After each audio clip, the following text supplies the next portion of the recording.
네, 잘 지내고 계시지요? 우리가 지난 시간에는 이른바 예수님의 산상설교, 산상수훈 중에서 팔복과 관련된 부분을 살펴보았습니다. 예전에는 오늘 읽으신 본문인 마태복음 5장 13절로 16절 먼저 읽고 오신 줄로 믿습니다. 오늘 본문을 예전에는 앞에 12절까지 있는 산상수훈 중 팔복과는 별개로 읽었던 적이 있었습니다. 그러나 현대의 성경 읽기 트렌드는 오늘 본문까지를 하나로 보는 경향이 강합니다. 그게 마태복음 저자의 본래 의도가 아니겠는가 하는 겁니다. 일단 지난 시간의 본문이지만 12절만 잠깐 다시 한번 펼쳐 보십니다. 기뻐하고 즐거워하라. 하늘에서 너희의 상이 큼이라. 너희 전에 있었던 선지자들도 이같이 박해하였느니라. 이렇게 끝이 났는데 여기 나온 너희들은 배척과 박해를 받을 것이지만 그럼에도 불구하고 기뻐하고 즐거워해야 할 너희들, 이렇게 선언을 합니다. 그러면서 자연스럽게 그 너희들에게 오늘 본문은 그 너희들이 세상에 비추고 소금이라고 이어갑니다. 그래서 산상수훈 중에서도 지난 시간의 팔복, 행복 선언과 오늘 본문까지를 묶어서 이 산상수훈 설교의 서론으로 여기는 경향이 현대의 경향입니다. 오늘 본문의 시작인 13절은 너희는 세상의 소금이다 라고 시작을 하는데, 재미있는 게 우리 성경에는 이 세상으로 번역된 이 단어가 앞에 5절에서는 온유한 자는 복이 있나니 그들이 땅을 기업으로 받을 것이며 해서 땅으로 번역된 단어와 원어가 같습니다. 그렇게 본다면 이 마태복음 안에서 이 세상이라는 건 땅에 사는 사람들을 가리킨다고 말해도 크게 틀리지가 않을 것 같습니다.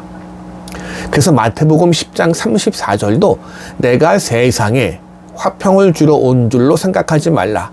화평이 아니요 검을 주러 왔노라라고 기록할 때도 세상에 해당되는 같은 단어 개라는 단어를 쓰고 있음을 확인할 수가 있습니다. 그리고 세상의 소금이라고 말하는데 문제는 이 소금, 할라스라는 단어는 구약과 신약에서 여러 가지 의미와 상징으로 사용되곤 했습니다. 그래서 그런 배경으로 이해하려면 너무 여러 가지 해석과 이해하기 어려운 결론을 내릴 수도 있습니다. 그렇다면 차라리 예수님께서 어떤 뜻으로 쓰셨는지를 먼저 확인하는 게 제일 좋겠지요.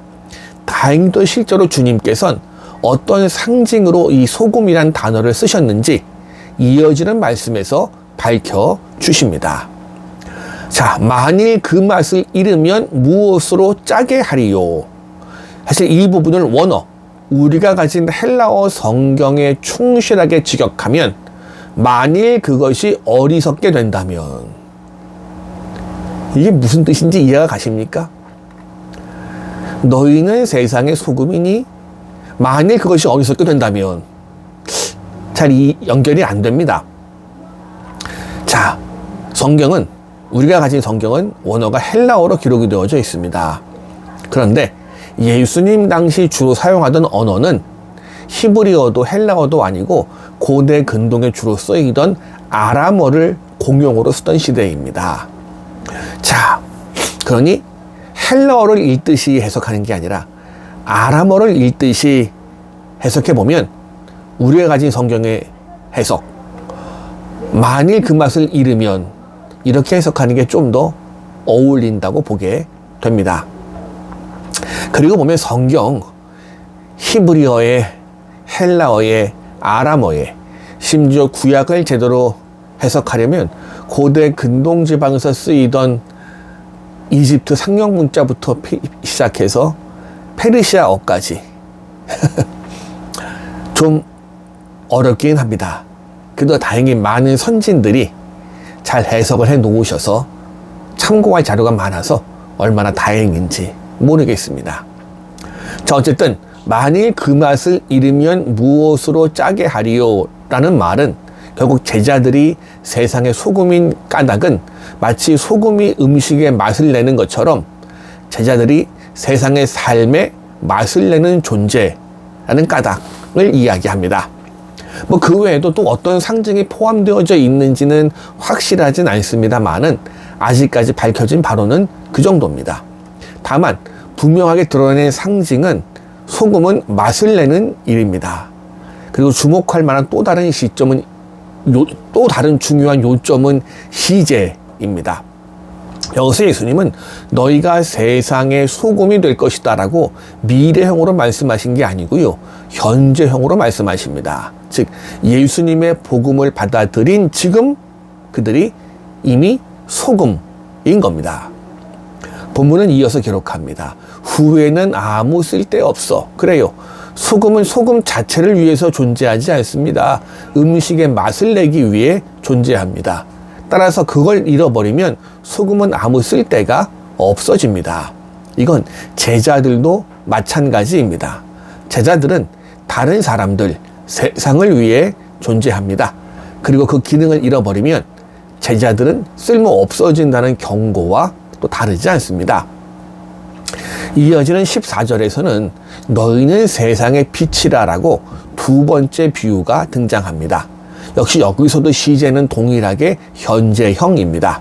근데 재미있는 건 13절에서 너희는 세상의 소금이다 라고 하실 때 이 세상에 대해서는 5절과 동일하게 개라는 단어, 땅이라는 단어를 사용했는데 이 14절에서는 땅을 의미하는 헬라어 개가 아니라 여기에선 우리 귀에 익숙한 코스모스라는 단어를 사용합니다. 코스모스, 우주를 뜻하는 단어로 우리에게 잘 알려져 있긴 합니다만 성경에선 세상, 땅, 우주 다 같은 의미로 사용되곤 했습니다. 우리가 인식할 수 있는 세상을 의미한다고 보시면 됩니다. 자, 그리고 세상의 빛이라고 말씀하셨는데 예수님께서 여기서 말하고 계시는 것은 빛 역시 스스로를 위해서 존재하는 게 아니라 다른 것을 밝히기 위해 존재함을 이야기합니다. 이 구절은 이사야 49장 6절과 60장 1절로 3절을 떠올리게 하는데 예수님 자신이 흑암에 있던 사람들에게 빛으로 오신 것처럼 이제 복음을 받아들인 제자들도 빛인 겁니다. 그런데 이 빛은 스스로 발하는 빛이 아니라 하나님의 빛이 그들에게 임했기 때문에 내가 발할 수 있는 빛임을 잊어서는 곤란합니다. 빛으로 오신 예수님께서 그 빛을 당신의 제자들에게 주신 겁니다. 그래서 이 빛으로 그 빛으로 제자들은 나라들은 내 빛으로, 왕들은 비치는 내 광명으로 나아오리라라는 이사야서 60장 3절의 예언을 성취해야 하는 거지요.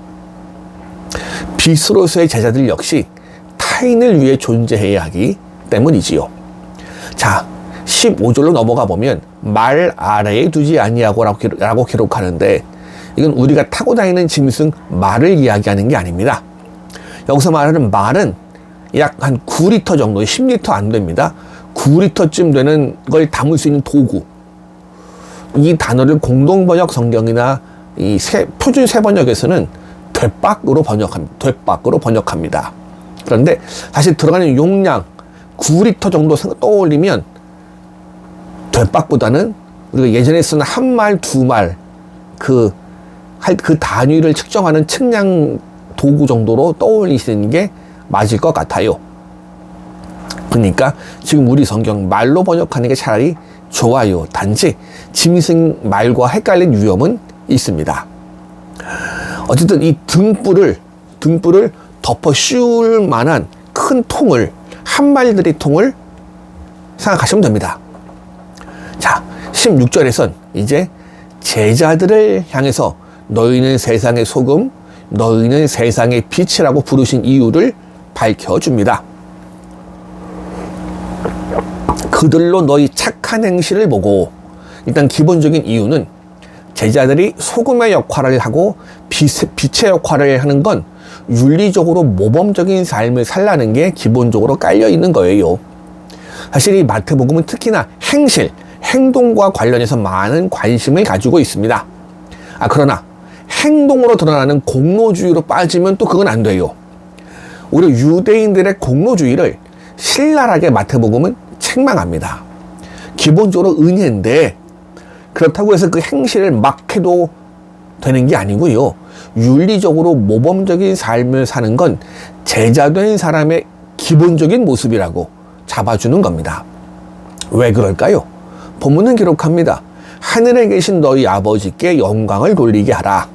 제자들이 윤리적으로 올바른 삶을 살아야 하는 이유는 그걸 통해 본인이 칭찬받고 으쓱되기 위함이 아니라 그건 기본이고, 자, 또 더구나 제자들이 비추는 빛은 자신이 바라는 빛이 아니라 주님의 빛을 통해 얻은 걸 내가 반사하는 거거든요.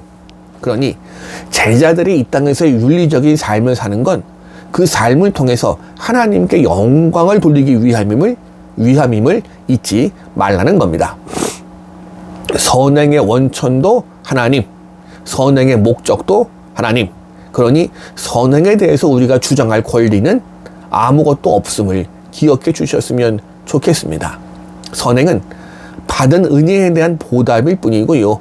아무리 많이 했어도 더 하지 못한 것이 송구스러울 뿐 그것으로 교만해질 이유는 없음을 마음에 새길 수 있었으면 좋겠습니다. 네, 감사합니다.